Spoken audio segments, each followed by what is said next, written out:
दोस्तों, एक बार की बात है, बुद्ध का एक शिष्य बुद्ध के संदिग्ध में 6 वर्षों से था। वो एक दिन महात्मा बुद्ध के पास आया और बुद्ध से कहा, हे बुद्ध, मुझे आपके पास है। 6 साल हो गए, मेरे बाद कितने शिष्य आए, उन्हें आपने इस बीच किसी एक दिशा में ज्ञान देने के लिए भेजा, लेकिन मुझे अभी तक नहीं भेजा। क्या मुझे अभी तक बुद्धत्व प्राप्त नहीं हुआ? बुद्ध मुस्कुराए और बोले, यह तो तुम्हें खुद समझना होगा कि तुम्हें बुद्धत्व प्राप्त हुआ है या नहीं। शिष्य बोला, हे बुद्ध, आपने मुझे इन 6 सालों में जो भी उपदेश दिया, मुझे वो सब याद है। आपकी बताई एक एक बात मुझे याद है। आप मुझसे भी पूछ सकते हैं, मैं आपको हर उत्तर देने के लिए सक्षम हूँ। आप मुझे एक मौका तो दें ताकि मैं किसी भी दिशा में जाकर लोगों को आपके ज्ञान के बारे में भी बता सकूं। बुद्ध ने कहा, ज्ञान की बातों को याद रखने से कुछ नहीं होता जब तक आप उसे अपने आचरण में न लाओ। जब तक आप किसी भी चीज को अपने आचरण में नहीं लाओगे, तब तक आप दूसरों को नहीं कह सकते कि वो उसे अपने आचरण में लेकर आए। शिष्य ने कहा, जो भी हो, कृपया आप मुझे एक मौका दें। आप मुझ पर भरोसा रखें। मैं सभी को अपने ज्ञान से प्रभावित कर सकता हूँ। मैं लोगों को ऐसी बातें बता सकता हूँ जिससे उनके जीवन में शांति आएगी और वो शांतिपूर्ण अपना जीवन जी सकेंगे। बुद्ध ने कहा, अभी तुम तैयार नहीं हो। जब तुम तैयार हो जाओगे, मैं तुम्हें खुद सही मार्ग पर जाने के लिए कहूँगा।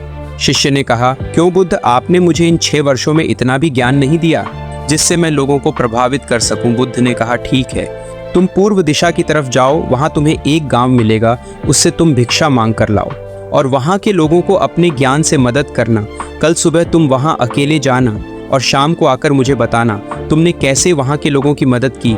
वह शिष्य ये सब सुनकर बेहद खुश हो गया और बुद्ध का आशीर्वाद लेकर चला गया। और वह रात भर ज्ञान समेटता रहा और मन ही मन सोच रहा था कि मैं कल ऐसे ज्ञान की छाप छोड़ूंगा कि वहां के लोगों के साथ बुद्ध भी मुझसे प्रभावित हो जाएंगे। सुबह उठकर वो महात्मा बुद्ध को प्रणाम करने गया। उन्हें प्रणाम कर वह पूर्व की तरफ निकल गया। शाम को जब वह वापस आया तो बुद्ध ने देखा कि उस शिष्य के माथे पर चोट लगी है और खून बह रहा है। बुद्ध ने उसे पट्टी की और पूछा, तुम्हें यह चोट कैसे लगी? शिष्य ने कहा कि बुद्धि, वहां के लोग बेहद दुष्ट हैं, उन्हें जरा भी बुद्धि नहीं है। मैं उस गांव में भिक्षा लेने गया पर किसी ने मुझे भिक्षा नहीं दी, सब मुझे गालियां दे रहे थे। एक व्यक्ति ने तो मुझे भी भिक्षा तो दी, लेकिन नीचे फेंक कर और कहा, इसे उठा लो। मैंने उन्हें काफी समझाया, लेकिन वह मेरी बात सुनने को तैयार ही नहीं थे। उल्टा उन्होंने मेरे साथ हाथापाई की, जिससे मुझे चोट लग गई। हे बुद्ध, आप मुझे दूसरी जगह भेजें जहाँ के लोगों में बुद्धि हो, इस तरह ना हो। बुद्ध उसकी बात सुनकर मुस्कुराए और बोले कि अगर तुम्हें दूसरे गांव में भी ऐसे ही लोग मिले तब तुम क्या करोगे? शिष्य ने कहा, हे बुद्ध, ऐसे लोगों को कोई ज्ञान नहीं दे सकता। वह लोग अज्ञानी हैं, उन्हें कौन समझाए? बुद्ध ने कहा, वह लोग अज्ञानी नहीं बल्कि ज्ञानी हैं। उनके पास बहुत बुद्धि है, परंतु उनके पास खुद का ज्ञान है। अब अगर तुम किसी दूसरे के ज्ञान को चोट पहुंचाओगे तो वह कुछ तो कहेंगे ही, तुम्हें ऐसे लोग हर जगह मिलेंगे, तब तुम अपना ज्ञान उन्हें कैसे दोगे? बुद्ध ने शिष्य को कहा कि आज तुम आराम करो, कल शाम को मेरे पास आना। शिष्य बुद्ध को प्रणाम करके चला गया। अगली शाम जब वह वापस बुद्ध के पास आया, तब वहां एक और बुद्ध का शिष्य मौजूद था। उनके हाथ में चोट लगी हुई थी। बुद्ध ने उस शिष्य के हाथ पर चोट देख उस पर पट्टी की और उस शिष्य से पूछा कि तुम्हें यह चोट कैसे लगी? शिष्य ने कहा, हे बुद्ध, आपने पूर्व के एक गांव में मुझे जाने के लिए कहा था, वहीं मुझे यह चोट लगी।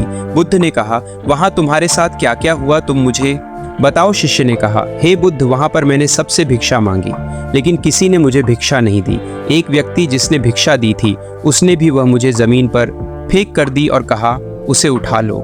मैंने चुपचाप उसे उठाकर अपने पात्र में रख लिया और उसे कल्याण का आशीर्वाद दिया।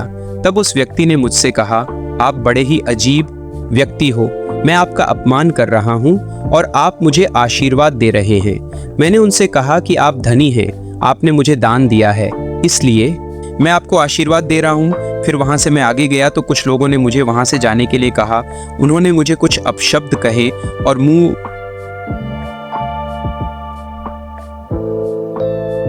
मुझ पर कुछ पत्थर फेंके, जिससे मुझे चोट लग गई।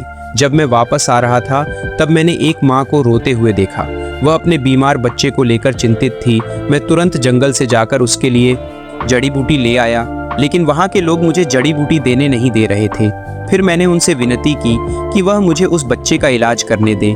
उसके बाद वो जैसा कहेंगे मैं ठीक वैसा ही करूँगा। फिर जिस व्यक्ति ने मुझे भिक्षा दी थी उसने गाँव वालों को समझाया। तब उन्होंने मुझे उस बच्चे को जड़ी बूटी लगाने दी। उसके बाद वह बच्चा ठीक हो गया। फिर गांव वालों ने मुझसे अपने किए गए अभद्र व्यवहार के लिए क्षमा मांगी और मुझे धन्यवाद कहा। फिर मैं वहां से वापस आ गया। हे बुद्ध, आपसे एक विनती है। उस गांव के लोग बहुत भोले भाले और सीधे हैं। क्या मैं रोज उसी गांव में जाकर भिक्षा मांग सकता हूँ? ये सभी बात वो पहला शिष्य भी सुन रहा था। उसने यह सुनते ही बुद्ध के चरणों में गिरकर कहा कि हे बुद्ध, मैं समझ गया हूँ कि अभी मैं उस लायक नहीं हुआ कि दूसरों को ज्ञान दे सकूं। बुद्ध ने कहा, हमें बाहर वैसे ही लोग दिखाई देते हैं जैसे हम भीतर से होते हैं। जब तक हम स्वयं को नहीं बदलते तब तक हम किसी को भी नहीं बदल सकते। खुद में परिवर्तन करना बेहद जरूरी है।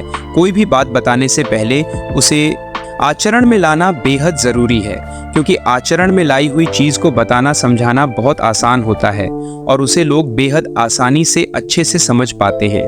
दोस्तों, हम सभी को ऐसा लगता है कि हमने जो कुछ भी सीखा है वह हमको दूसरों को सिखाना चाहिए, लेकिन हम जाने अनजाने में दूसरों को सिखाने के चक्कर में हम कभी कभी गलत साबित हो जाते हैं। तो इसीलिए दोस्तों, अगर आप किसी को भी कोई भी सुझाव देने के लिए जाते हैं, आप कोई भी चीज़ सिखाने के लिए जाते हैं, तो सबसे पहले आप उस कार्य को संपूर्ण रूप से और सही ढंग से अच्छे से सीख जाएं। और आपको जब यह पक्का प्रूफ मिल जाए कि अब मैं इस कार्य को संपूर्ण रूप से सीख चुका हूँ, अब मैं दूसरों को सिखा सकता हूँ, तभी आप दूसरों को सिखाने के लिए जाएं। अन्यथा आपके साथ दुर्व्यवहार हो सकता है और आपको क्षति भी पहुंच सकती है। दोस्तों, उम्मीद करता हूं आप लोग समझ गए होंगे। समझ गए हो तो इस वीडियो को एक लाइक कर दो और हमारे चैनल को सब्सक्राइब कर लो। धन्यवाद दोस्तों, मिलते हैं जल्द ही।